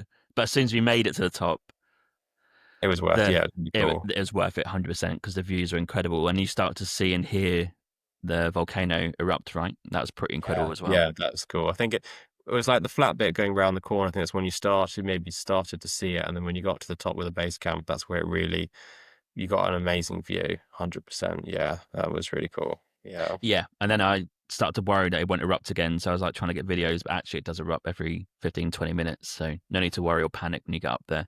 And I think we as a group, we kind of just sat there on those benches and just kind of admired the views. And I kind of felt like a sense of achievement. That was like probably my number one aim or thing of the trip that I was on for a month. Mm. So I felt like, I've made it. I was worried about my hip. That survived. And I survived the 5 hours uphill, which was pretty good for me, I think. Yeah, no, it was really good. I had a issue with my back as well, so I was like, yeah, I'm not trying not to take. I was like trying to walk up and make sure I don't like pull anything. I felt like go a little bit like twang a little bit at some points. I was like, oh, will I make it at the top? But yeah, I was probably similar to you. I was like, I'm so happy I got here in one piece. I can still walk. I'm not stranded on the side of this volcano. So that was an achievement. Yeah, for sure. Yeah. And then the next red flag for me, which is definitely a red flag, is they said, okay, so you need to go and choose or not choose your accommodation, but go and see it or put your bags down on your accommodation. Now, at Yeah. this point, I thought we would have cabins that maybe were like 5 or 6 of them, and they house 3 to 5 people each. That's what I thought we were going to be in. That's probably based on what I was booking from the professional tour company that I didn't go with. But what actually occurred was there's this big queue, and like, oh, why are we queuing up? I think you might have asked that question. And I was like, hey, I don't really know. Then we walked Yeah. into the accommodation building, and what that was two very big bunk beds and one small bed by the door, which I managed to claim in the end. But effectively, what you're sleeping in is one bed next to random people on your hike, and there's no real space to fit everyone in. I don't think. I sort of realized early doors that I don't think you can fit 15 people in these two beds. It looked like it was a shed. It was basically a shed on the side of a volcano, the two sheds, and they just had they just put yeah, like a floor down with like mattresses with foam on two levels, and then that was the accommodation. That was it. And then a toilet outside. I was slightly fuming at this point. I was like, oh, I just want a nice, fair. Not, I'm not expecting the Ritz, but like just a nice little comfortable bed just to sit Yeah, on and relax. But I felt like, especially on the top bunk, you couldn't really relax because you have to climb up and then your bag's got to stay down. Like it's just a serving other people and stuff. yeah. So I quickly claimed the bed by the door, which I knew would be good because I could sit on it, but not so good because people have to climb on it to get up to the bunk. But also there's a gap in the wall of the shed, so I knew there was going to be a draft at night. But I sort of accepted that. But you mentioned the toilet. Now Yeah. I have seen in my time some bad toilets, whether that's at festivals, campsites, or just areas of the world where we travel where it's not been so good. But this was a different level. Yeah, And this there's was one toilet, right? I think. there were two. I did find a second one, but it was exactly the same. I went searching for another one, and I was like, "Shit, there must be a better one than this one." And it turned out there wasn't. It was exactly the same. This was absolutely disgusting, wasn't it? Yeah, it was basically, I won't go into too much detail, but it literally was just a hole in the ground, like a toilet seat and a hole in the ground. That was it. No flush. Because that's the crazy thing. I've done some of these ones, like in the Philippines, for example, I've done Mm, similar things where you have a toilet and they'll give you like a bucket, which, because obviously you have a flushing system, it might not have that in the middle of a jungle, which mm. makes sense. But they'll give you like a bucket of water Yeah, that you yeah, yeah, and then you then flush that way. yeah. They didn't even have that. No. So it was literally just a hole, and that was it. And I don't know, it was just horrendous. So I didn't end up using it. I think I just went off into the bushes, and then that was it. But to go into that was like, yeah, I felt a bit sorry for the woman actually because they were saying they had to use it. I was like, oh, Oh yeah, yeah. Let's not go too much into detail, but yeah, of sitting on the course, toilet wouldn't have been advisable based yes, on what I saw. So I didn't use it because I thought, oh yeah, I'll go into bushes and that'll be fine. But yeah, if you're a woman, that's a nightmare. But if you needed a number two, that's also a nightmare. And I think I had to train yeah, my mind to not think about that and try and save it for when we get back down the next day because that was different level. yeah, yeah, Yeah. great, So at this point, we're kind of settled in. Amazing views. The volcano's kicking off. We're getting photos and videos. But as we mentioned earlier, there is an opportunity to go and do an extra hike to Fuego, which is the yeah, volcano that's kicking off. And what you do is effectively put your hand up and pay when you get up there, and you decide because obviously you might be too tired. And I think out of the group, would you say 75% said yeah? I was trying to think about this earlier. I can't. It probably was like a majority. I mean, I think so. because you stayed back, Yeah. so you had probably a good feel for the number of people I think that there's were there six or seven of before. us. So I feel Yeah, like it's less than half. yeah, okay. I think it makes sense then. I think the majority of them did actually end up doing it. Talk us through Yeah, the process, and obviously, because I've decided no at this point, I'm just sitting there on the bench, kind of just monging out, looking at the volcano, taking photos, and maybe chatting to the people who are not interested. But so I wasn't really involved in the commotion. But yeah, just talk us through what happens. yeah, so I wasn't originally going to plan to do it either because I'd heard all these rumors. I think like you did that it was not worth doing. Um, and even the guy in the hostel, the central hostel that we were staying at, even like one of the staff members told me privately, it's like, yeah, it's not worth doing. So I Oh, kind of was in my mind was thinking I'm not going to do this. But then we spoke to those Norwegian girls actually on the bus on the way up, and they were saying something completely different. And on the hike as well, they were saying something completely different, saying it, you get a different view of the volcano. I don't know, they'd been sold a story that this was the best thing, that you have to do this hike. And I was in two minds about it. And there was a part of me that thought, I don't know, because I've heard from so many people that it wasn't worth doing. But then there was also a part of me thinking, if they're right, then I might miss something. And there Yeah. was that obviously that niggling doubt that I just thought, whilst I'm here, I might as well do it. And then I'll know for sure, if you know what I mean. Yeah. And I didn't at the time that I did. By the time I did that hike, I still felt I had the energy to do another hike. So I was like, I could do it. That wasn't my concern. It was more just whether it was worth like the Yeah. money to do it. So I was like, okay, I'll do it. And that was kind of the decision making process. And I think a few other people decided to do it. I think there were a couple of other people in our group that were really keen hikers. Like they were really far. Yes. I think they got the camp, I don't know, hours before us probably. They were super Yeah. fast and super fit, super fast. And they were obviously in on it 100%. And then there were probably poor people in the middle, I guess. So people like myself. And then there were the two Norwegian girls, and then Ethan, the guy who Yes. was the American guy. So I think he decided to do it, and I think the two Norwegian girls were not Norwegian, sorry, the two Danish girls. Mm. They were kind of. I didn't think they were going to do it, and then suddenly they made a decision that we're going to do it. And I'm really surprised. Like, really? I was like, I couldn't believe it. moaning the whole way up. I was like, why now you decided to come?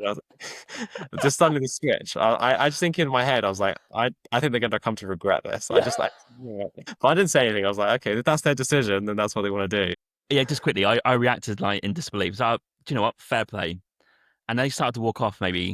And I was like, oh, do you want my sticks? They're like, oh, yeah, we might need them. I'm like, you're not even thinking about that. Like, you might need some sticks to help you up. So yeah, I offered my sticks because I think they had a pair between them. So now they had a Mm. pair each. Yeah, and I sort of waved them off with my sticks and thought, oh, good luck with that. Yeah. Yeah, so that's where it started, and then so as soon as we paid the money, I didn't actually have all the money to do it, and so I had to think I borrowed some money from you in the end Yeah. to do it. So I ended up paying paying them for the hike through your help, and then we started off as soon as they took the money, they literally were like, right, we're off, and then How much was it? they, 200, I think, wasn't it? Extra? was it? Yeah, I think it was. Yeah, it was 200. That's Yeah. right. Yeah, well, 300 was the normal one. 200 was, yeah. So Yeah. 200, so which is what, like £20 or 30, $40 or Yeah. something. Yeah. So we paid that money. Then the group that were really fast just ran off with the guide, and we were like trying to chase after them basically because we had to go down the bit that we just come up, and going Oh, down is much slower, much harder than yeah. going up. It's really slippy. It's almost easier going up when it's really like that gravelly surface. When it's going down, it's much harder and much slower. So we had to go down really, really slowly to go down. And the way that the kind of is designed, so it's like you've got Acatenango Volcano, which is adjacent to the Fuego, but in order to get to Fuego, you have to go down to then Yeah. come up again. Yeah. And so we had to go down, and it was at that point, it was what, about 5 p.m. or something. So the light was starting to go.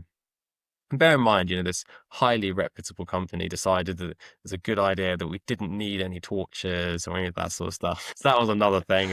I think that was probably one of the big red flags for me at that point. So you're Yeah. asking us to do this hike in the middle of the night, and you're not giving us any torch, or even tell us that we need to have a torch or a Yeah, I would light. give you mine. Yeah. Yeah, they just were like, oh yeah, we just do it. And so we ended up having to use our phone light, which felt super sketchy to get, and everyone was just using their phone lights just to go down this path, and it's pitch black.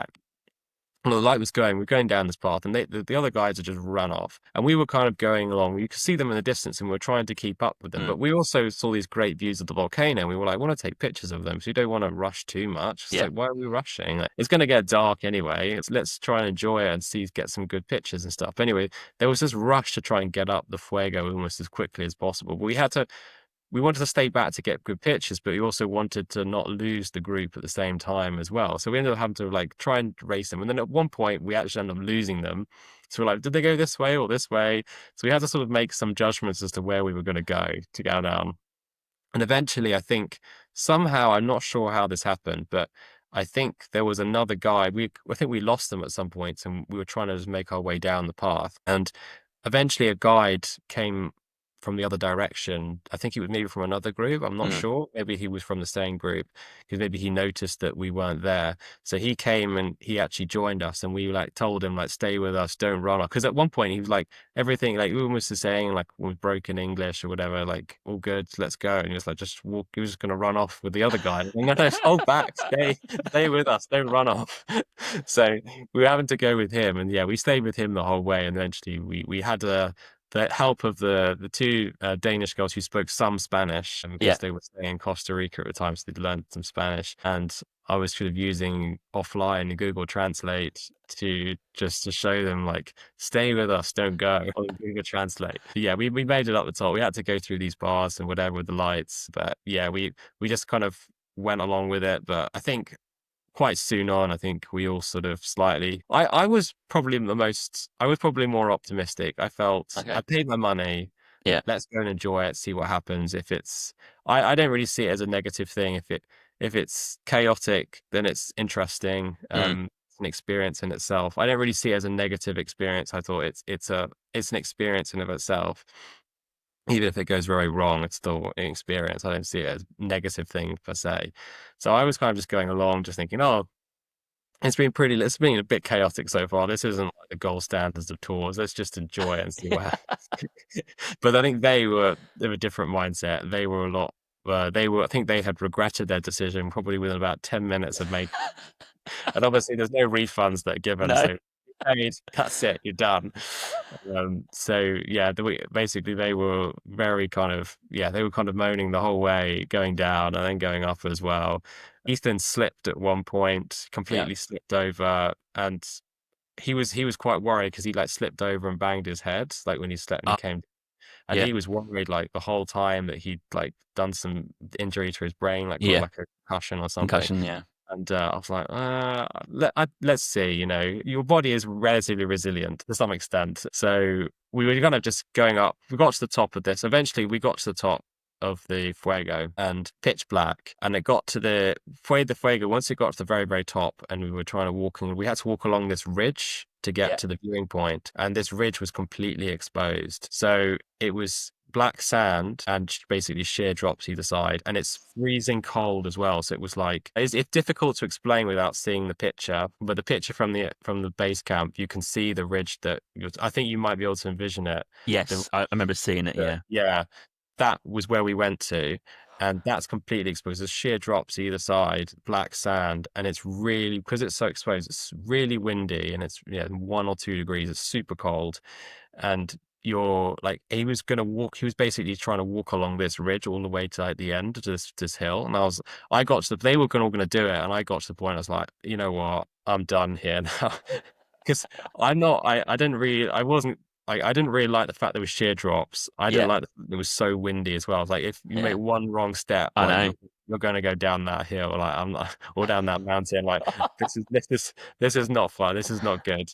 So, and again, the guy didn't speak any English and he didn't understand. So he was like, just come this way. It's fine. No problem. And I'm like, no, I'm going to stay. So I think I think I got to a point was like, you know what? I'm not going to get any better view here. Like, if you walk Okay. to the place 100 meters, it's going to look exactly the same. Yeah. And I'm not going to get any benefit from walking there. I'm just going to stay here, get the pictures, get the videos, and stay back. So I stayed back, and I think one of the Danish girls saw me, and she then thought, okay, because I'm staying back, she'll stay back. So she stayed back with me, and then Mm. we ended up staying back. We just sat on the sort of the gravel, just got some pictures, and then eventually they came back to join us, and we came back down again. So yeah. At what point were the Danish girls? I think you said to me, and I couldn't stop laughing at the time. They were literally on there. They're literally sitting down, pulling themselves up with the hiking poles. What point was Yeah, that? I think that was when we were on that ledge. So we were on that ledge, that ridge. I think she sat down, and I sat down because I was like, oh, well, I might as well sit down, because it is quite windy. So you feel Yeah. like more exposed when you're like having to battle the whole body into the wind. So you sit down because you feel like, oh, you feel more secure sitting down. But once you sat down, it's windy. You're like, oh, you felt like really risky standing up. So you literally Yeah. Yeah. just like sliding along the ridge with your poles, like you're, going down I don't know, like a toboggan or something like that. Yeah, so we ended up doing that. And I think eventually we got to a point where like, we got to stand up at some point. So we kind of kept it for as long as we could. And we're like, all right, now I think it's fine to stand up. So we're like, well, just stand up quickly now when the wind isn't quite as strong. So Yeah. Yeah. So at that point, I'm just sitting at the camp. I've had dinner. I think we had pasta, and during the night it just kicks off, right? The volcano. So we just sat there, enjoyed the yeah, views, got videos and stuff. But we could see, like you mentioned, the ridge, and we can see the headlights and we're like, oh god, those headlights are getting quite close to the volcano. We're like worried that the Mm. volcano is going to spew some rocks onto that ridge. But yeah, we could see the trail of headlights all the way down. Now, I know when you look online, it says I think it's 4 to 5 hours extra that hike. So we got in probably about 4 to 5 p.m. I can't remember the time. You probably set off at 5:30, maybe 6. I can't remember. And I thought you'd be back at least by 9, or at least by half 9, 10 for us when we're getting into bed and stuff. And I actually thought by the time I was in bed that you were just like back earlier. You're chilling by the campfire having dinner, but you actually got back quite late, didn't you? Yeah, In the we got end. back about 11 or 11:30, I think it is. But that's the thing. I think they missed out. They were like, "Oh, it's only like an hour." They also say it's like they were almost making out like, "Oh, it's only 45 minutes, an Yeah, hour each yeah, yeah. way," and it was not that at all. It was about 2 hours each way, if you were to. And so yeah, it was a long trip, it was a long way, and it was going back. It was like, and I think they were kind of almost pitching as like, yeah, we'll just do like an hour, like 45 minutes there, 45 minutes back. So it'll be like it's like 5 now, so we'll get back like 7-ish, and we can have all dinner together. Oh, Yeah, that's how we kind of pitched. yeah. That didn't turn out to be at all. We were kind of joking together as we were walking down, thinking like, oh, they're probably all going to be really hungry when we get back because they're literally waiting for us to have dinner. We're just gonna just stop the food, but we've got to wait for them to come back before we have any dinner. Just a note on that, actually. There was a rumor, even in our group, the ones who stayed back, that we're not going to have dinner until you come back. And when it got to like 7 or 7:30, bearing in mind we just hiked the original hike, we're Mm. starved. We're like, we can't wait that longer. So we had to like ask the guys, can you sort of cook dinner now? Because we're starving. So like we had to push them to cook dinner, and that was probably about Oh, I seven, didn't know that. yeah, Okay, yeah. 7:30, and we sat around the campfire and had it. But yeah, there was rumors that we're going to wait for you. But like you said, we thought, oh, maybe that'd be like 8, maybe 9 p.m. at the latest. Mm. And we even then thought it was too late. But the fact you came back at 11, when you came into the dorm, I remember you coming in. I was like, oh, maybe there's ready for bed, but you couldn't find any space in Yeah, the that's right. cabin, right? Yeah, because when you came back so late with the last group's back, that whole shed was completely full. So then what And happened? so what happened was that we were like, well, actually, what happened was that I wasn't really keen to sleep in that area at all, to be honest, Sure. because it was so many people in one space, Yeah. and I kind of like a little bit of space and privacy. I didn't want to be like that crammed in, and I saw a place next to it, and there were only about it was much bigger, but there were only about 3 or 4, and it was almost completely empty. There were only 3 or 4 people in here, and I was like, "Oh, this is a dream!" Like Yeah. they're all like crammed in here, and there's only 3 people. I could have like almost like a whole mattress to myself, sort of thing. I was like, Oh "This is wow. great." Yeah, yeah. Um, so I thought, and so I kind of like sneaked in there, like put my stuff in there, and then Ethan, I think he asked to go in there, and they were like, "Yeah, that's fine, it's fine, no problem." Because I took the view if I sneaked in and like settled down, they probably wouldn't kick me out. Yeah. That was kind of my view. But it turned out, I think that was where the staff were sleeping, the crew was Right. sleeping, which was fine. But I think the fact that it was bigger had a major downside, which was that it was cold. Because I think your Yes. one, because there were so many people in there, it kind of created it. It was a lot warmer Yeah. to be Wasn't that fair. bad. Yeah. It wasn't that bad, but mine was freezing. I think we had the sleeping bag. I had all my layers on, like coat, scarf, multiple pairs of socks on. I was still absolutely freezing. Yeah, it was really freezing at night. It went down to below -1 or 2, I think, maybe Yeah. even more. So you do need your sleeping bag, your coat. You literally sleep in what you have in terms of warm clothing, and then yeah, the sleeping bag goes on top. I think I was actually quite cold because I wasn't in amongst the bodies. I was on my own little bed by the door. Yeah, So I by the think I door, was yeah. actually pretty cold. I didn't really sleep that well, if I'm honest. No. And then the next morning, because you don't sleep that well, I was up anyway. Sunrise was incredible. I thought, wow, like you see the transition from the volcano because it's still erupting, right? There was one Mm. eruption at night that blew the door open. I don't know if you had any Oh, I experience of heard that. one big one. Yeah, Yeah, there was a huge big one, one. wasn't it? Yeah. I don't think our ball it was like a tent ours more, so it didn't blow anything. But yeah, it was. I had to get up and close the door, yeah. But the sunrise was incredible, wasn't it? The cloud was like a low Yeah, that was level. amazing. Yeah, I Yeah. think I was thinking this. Like, I think the advantage of not doing the Fuego one is that you get to see the transitions of the volcano at different Yeah. stages. And I think this is something that was a bit cheeky of them when they just sent us down like the Fuego hike before the sun had set. So you never really got to see Yeah. where the lava erupted from where you were at. Because Mm. if I think we'd seen that, we'd be like, actually, you know what, this is really good.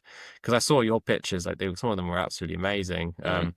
Um, and I think what I found out later was that if you stay in the Acatenango base camp, not do Fuego, you can get to see the sunset and you can get to, because I think there's a balance between getting the mountain in, it being light enough you can get the sort of the shadow and get the volcano in, Mm. but also dark enough that you can actually see the lava.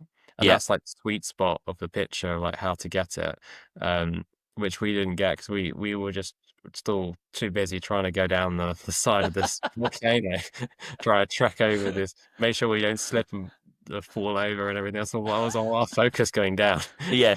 We weren't focused too much on the actual volcano, which was a bit of a shame in some ways. But I think that's where you got those good pictures and Mm. that good experience. You sit over the campfire and just look out over to the volcano. I think that's the sweet spot.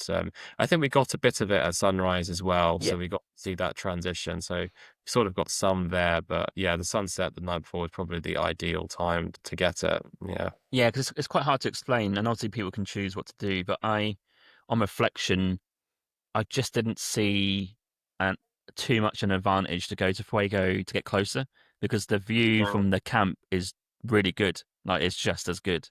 Maybe you want to get closer to feel it. I don't know, feel the volcano more. I don't really know, but I don't know what you Yeah. think about this. But I think people get confused because people think Acatenango is the volcano erupting, but it's not. It's the Yes. volcano next to the one that's erupting, which is Fuego. So you can go on Fuego, or you can just watch Fuego from your base camp and from your tent, and that's just as good, I think. Yeah, no, I agree. The Fuego is the one that's erupting, and the Accatenango. I think that was the last eruption, like 19. I mean, it's not that long. It's like 1970s or something. Yeah, yeah, yeah. So it was not that long ago. But yeah, you get a better view on that one for sure. I think the Fuego, you did get a few sensations that were different. Okay, yeah, You give it some credit. I can. You did get to. I do remember. You do feel it a lot more. You do feel mm, like the eruption. You can feel the ground shaking a bit. You definitely get more of a sensation about it erupting rather than just seeing it. You get to feel it. I definitely noticed it on the way back as well. That when you're walking back away from the volcano back to base camp, I did notice that like you did feel like the ground shaking and yeah. there was one point where it was like quite a big eruption and I wasn't sure if like rocks were going to suddenly fly over fly over. I was a bit worried, but I was like, every time it's done it before, it's been fine. I think this time it should be all right. That was the running joke in the camp. Like, there's a big rock gun over there. Like, is that gonna Yeah, yeah. hit the group? Yeah, The land, not really a yeah. joke, but yeah, Bit of a dark joke, yeah. yeah, yeah. Yeah. So sunrise, we had breakfast, had tea, coffee, got the photos, amazing views, clear sky, quite majestic, really. And then what made me laugh before we sort of set off on the hike back down was that the Danish girls probably got up 5 minutes before we left. Whereas I Yeah. think a few of us have been up for a few hours. But they were just so exhausted, so Yeah, traumatized by the Fuego experience. They were just suddenly got up and like, oh, we need to go right now. they're Yeah. funny. Yeah, so the hike down was relatively quite quick. I mean, I'm a downhill person. I don't mind going downhill, and I think there's a little group at the front of the group who were just getting a move on. I think even some of the guides were taken aback, like, "Oh God, yeah, they want to get a move on." So we sort of relatively easily got down to maybe most of it, and then we hit that point where you mentioned the steps. And I do Mm, remember just before those steps, that was the hardest point, apart from the initial hike down from the camp, which was mm. chaos going down that volcanic ash. But towards the end, towards the first stop on the previous day, quite slippery underfoot. I remember one of the French girls, she kind of looked like a spider. She had like poles either side of her, just like crawling down this part. And then Yeah, it one of was. the other French girls fell over, didn't she? I think, and Yeah, grazed her arm. yeah. I think Ethan was. I think he sort of fell over as well. Again, I think. Ethan caught his hand on the barbed wire. And Yes, I was yeah. That administering was. first aid to his hand, and I thought, oh, shouldn't this be the guy doing this? But hey, Well, But that was crazy as well. They have like a really slippy path and then just decide to put some barbed wire out next to it. yeah, I wonder who was in that, who was making that decision. Like, yeah, this would be a great idea to put some barbed wire next to this, yeah, a really slippy path. yeah, Yeah, that was, it was great. It was really fast going down. And that was what really surprised me because you think it was for 5 hours going up and then going yeah, down was only about 2 or 2 and a bit hours. It was yeah, 2, 3 hours. yeah, It was quite crazy when you think about it. yeah. It So was we that got, last bit, as you said, it was just really slippy. yeah, I think one of the girls fell over, and that was that was the only time I saw one of the guides sort of spring into action with a bit of responsibility, because I think someone told maybe the oldest guy, I don't know if you remember him, but he was the oldest one, that one of the girls slipped over and he sort of sprinted down the front and to make sure she was all right. So that's the only time I saw one of the guides sort of professionally act as part of the tour group. But yeah, I think she cut her arm and maybe her ankle as well. I can't remember what happened, but yeah, that was kind of the last thing I remember before getting back to the base camp, I think, to where we started the day before. Yeah, yeah, no, that's true. But the thing is, well, other guys from other companies, and you really noticed it that you bump into them sometimes on the walk down, and then some of them could speak English. Yeah, they're not part of our group. It's a good way to distinguish if knew what they were doing, and then Yeah, they were, they're sharing information. Oh, yeah, it's not part yeah, of our group yet. not part of it. You kind of try to piggyback off them, but oh, how long is the walk down? They're like, oh yeah, it's an extra an hour and a half to us. Oh, okay, okay, that's good to know. Yeah. Oh, meanwhile, our guides are, quite far in a distance or Yeah, somewhere else. Don't know. missing in action. I don't know Yeah, where they are. exactly. Yeah.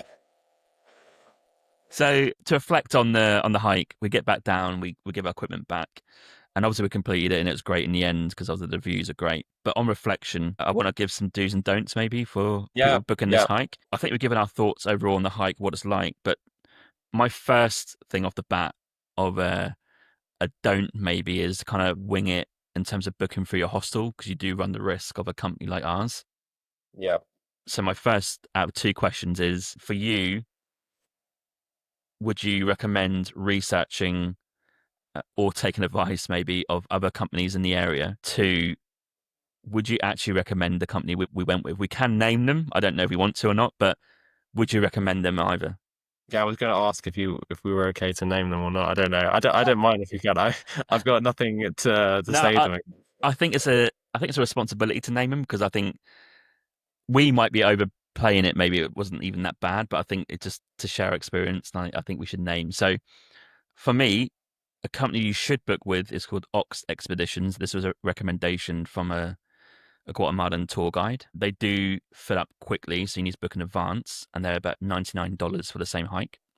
And I think they have English speaking guides, better foods, and better accommodation, and probably a better toilet. So they're definitely to go with. And the people that we booked with, which to preface this, we did not know the name of this company because we No, we just booked for didn't the know. hostel, but we found out they're called Barco Expeditions. You can put them in Google, and I don't think they're rated that well, but maybe even too highly. 3.4, I think it was. So, it would definitely, if I'd seen that beforehand, I would not have gone with them 3.4. But as you said, we didn't know, but we did actually read. It took us a while to work out what the name of Yeah, the because it wasn't really clear. Didn't have any advertisements about them. The only way we found out about, I think we looked. They had a T-shirt on, I think, and then we looked at, and they kept on calling themselves Barco. yeah. And so we put the two together, and then we saw on their T-shirts Barco Expeditions. I think that's when it clicked. I was like, oh, that's the name of the company. So that's when we got down. We had a look online, and then we saw that they were a company that did this tour. And then we saw the reviews, and then some of the reviews were saying the sort of the same things that we were experiencing. We're like, oh, okay, this is interesting. Imagine us finding out on the way there. Like, imagine we found out the name and just were That would googling have been it, and worse. Yeah. imagine that.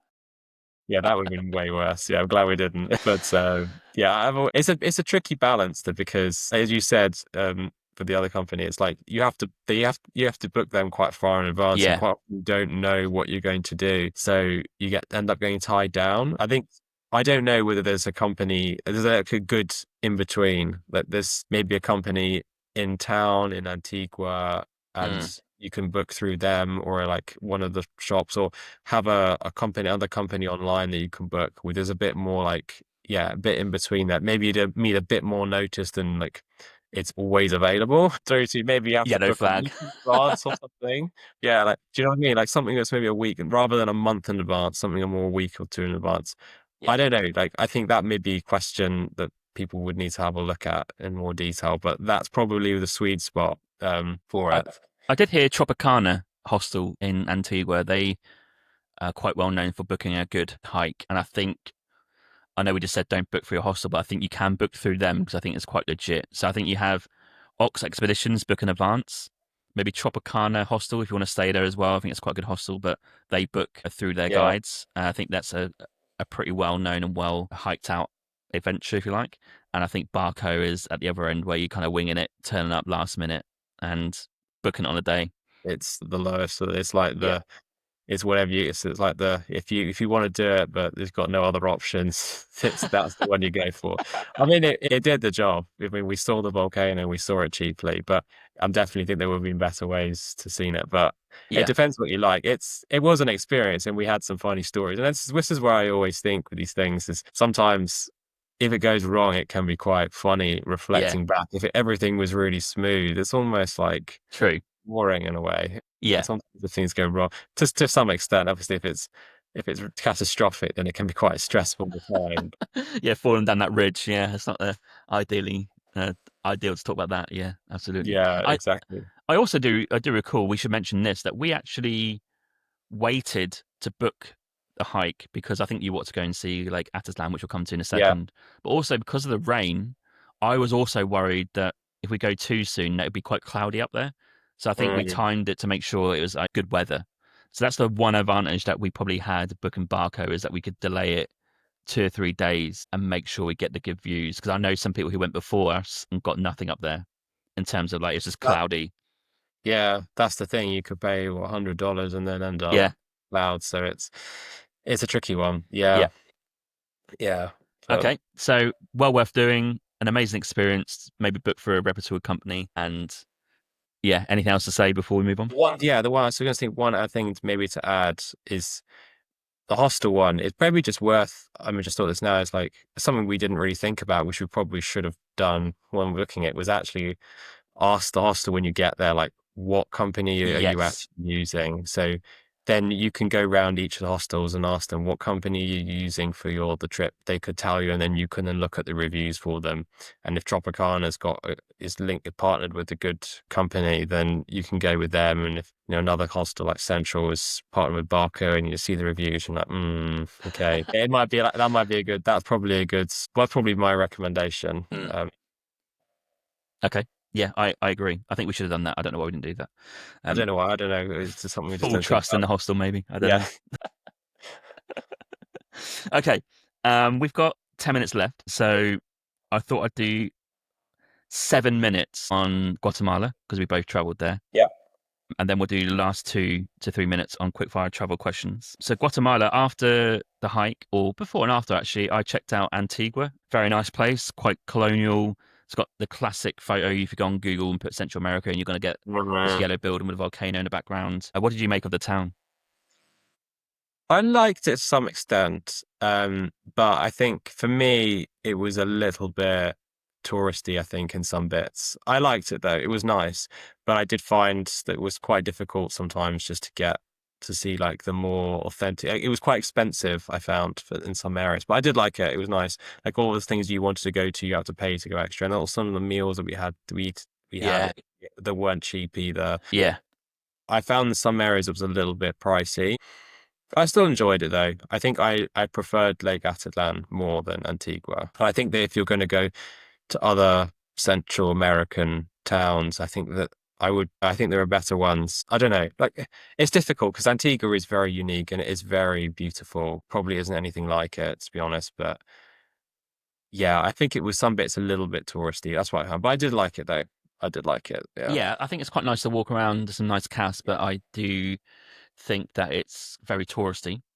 I Yeah. know that's a bit of a cliche phrase, but it is. I was Mhm. shocked by how many people were there in terms of Yeah. tourists. It is pricier, and also I did do a few things there. I done that. Did you do that walk up to the viewpoint? I think it's called the Cerro de la Cruz.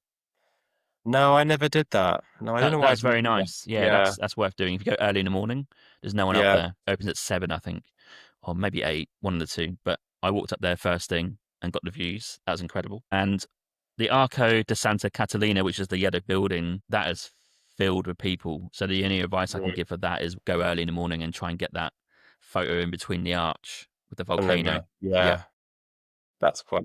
I did a few walking tours. They're pretty good. Did an amazing coffee tour actually at De La Gente. I booked a sort of charity coffee tour, which they kind of look after local farmers. And so it's very sustainable, eco-friendly and stuff. And we got to have a tour of this guy's coffee farm, which he owns. And we got to go to his house to have lunch and coffee with him and his wife. And I bought some coffee from there and it's amazing. So De La Gente, I'll put that in the show notes, is worth checking out for a coffee tour. You mentioned Lake Atitlán. Yeah. So what do you love about that? I like the little villages around it. When I actually Yeah, arrived, I was actually a bit skeptical. So I arrived, it was raining, it was dreary, and I thought, yeah. oh no. But then the next day it was just beautiful. And I had this Airbnb that had like the most amazing view, which looked out over the whole lake.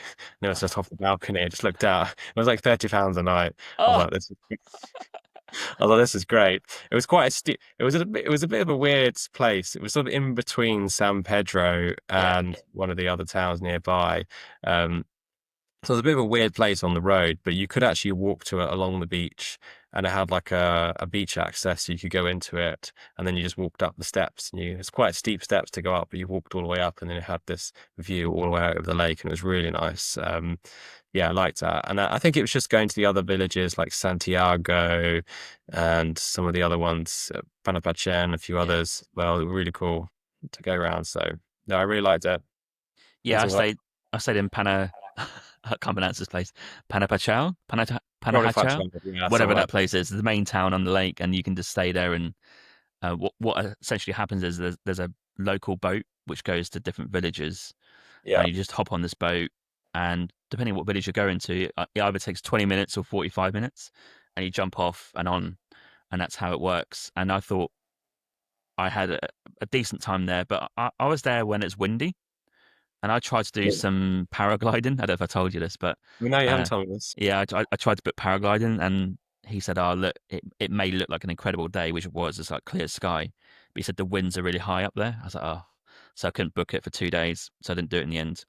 But that actually makes sense because the water was choppy, and on the boat I was getting soaked, and I'm not great on boats sometimes. So I thought, oh, do you know what? I'll do a few trips and that's it. So I didn't have the most amazing time, but I think I'd like to go back. Maybe not in November. Maybe go back in December and January and really see summer there and enjoy it. Yeah. Yeah, the little town's really nice. They're it's nice little towns by the lake, and yeah, pretty cool. Which towns did you do? Do you San Pedro and yeah. my town. That's pretty much about it. Did I go somewhere else? No, that's it. Yeah. And did you use a viewpoint at the top as well? I think they call it it's the Indian nose, or sometimes it's called the Mayan nose. Oh The yes. Yeah. sunrise to a walk up there, which I did. So that's well worth doing. Yeah. That's really nice. Okay. And to finalize on places, I went to Tikal. Have you been to Tikal? Yes. I Yes. went 2 years ago, a separate trip. Amazing. I paid so much money to go there for one day, but I thought I'm going to I saw fly that. in I and fly saw out. that. Yeah, I heard about this, and I was like, because I don't remember being too bad. I booked through the hostel. This was a better experience than the volcano Okay. expeditions. Oh yeah. I think it was only. I can't remember the exact price of it. It was obviously 2 years ago now, but I think it was only about 300.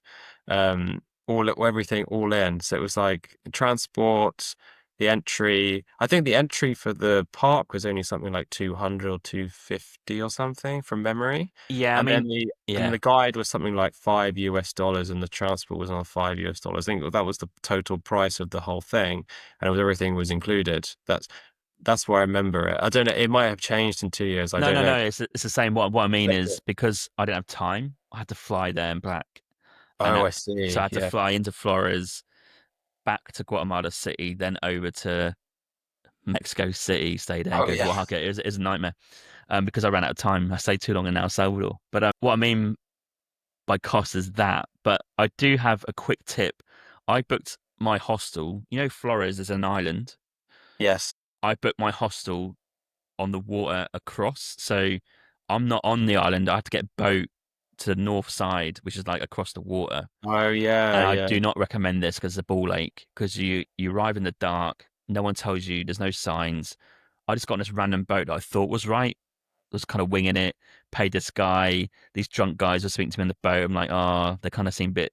They're asking if I want to rent a prostitute for a night. I'm like, no, like, bit sketchy at night.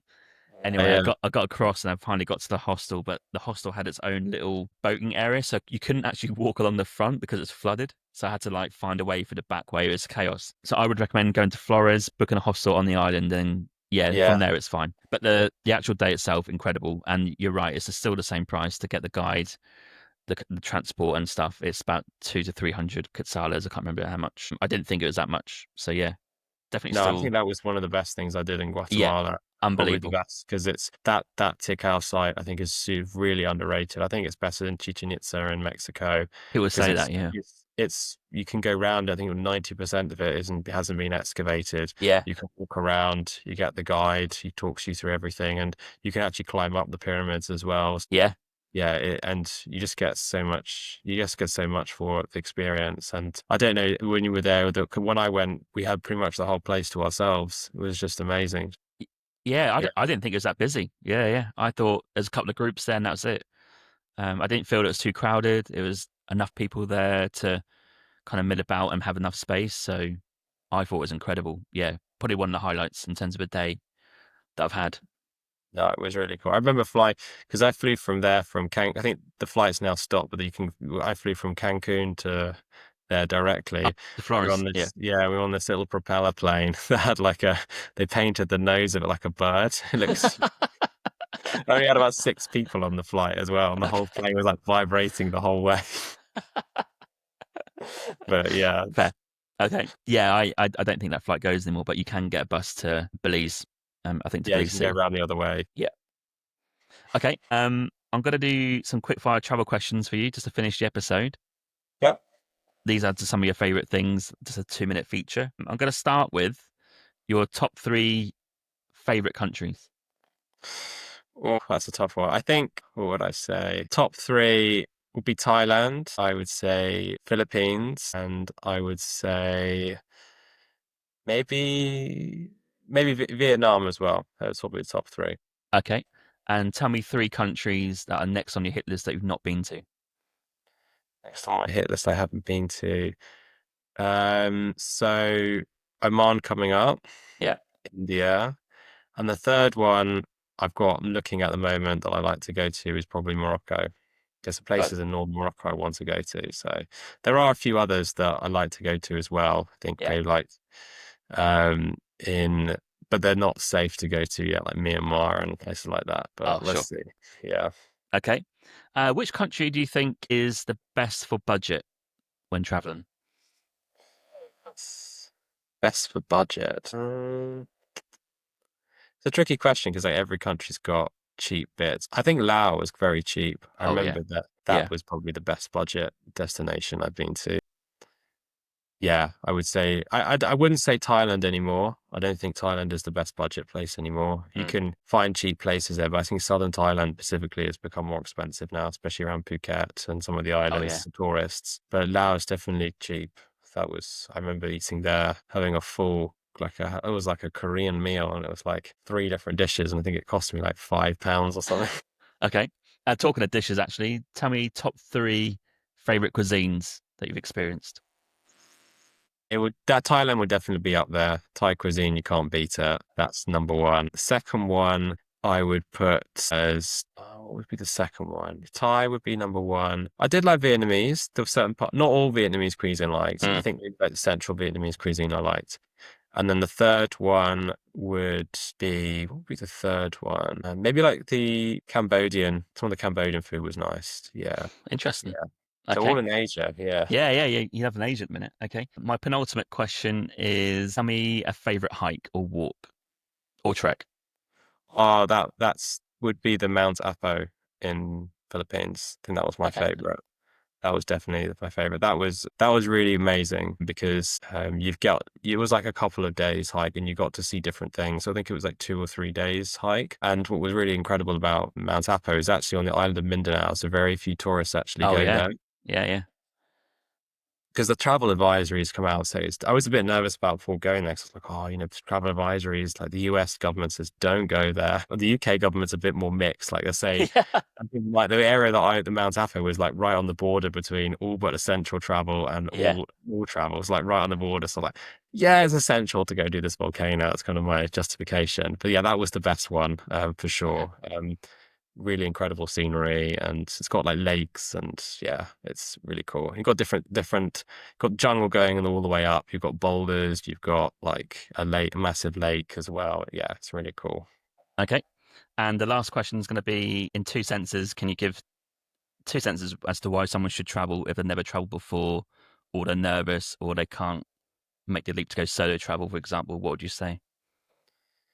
I would say it's not as scary as you think. And my second sentence would be you'll meet people very easily, and it will be a very rewarding and enjoyable experience looking back, even if it doesn't feel like it at the time. Okay. Nick, that's great. Thanks for coming on the podcast. I think we shared some valuable information about Guatemala and especially the Acatenango hike in near Antigua. So cheers for coming on. Appreciate the time. It's been a good fun. It's been a good conversation, sorry, and a good laugh. Thanks so much. Yeah, thanks for having me. And yeah, and yeah, hope all goes well. Cheers. Thank you. Cheers. Yeah, thank you. Bye.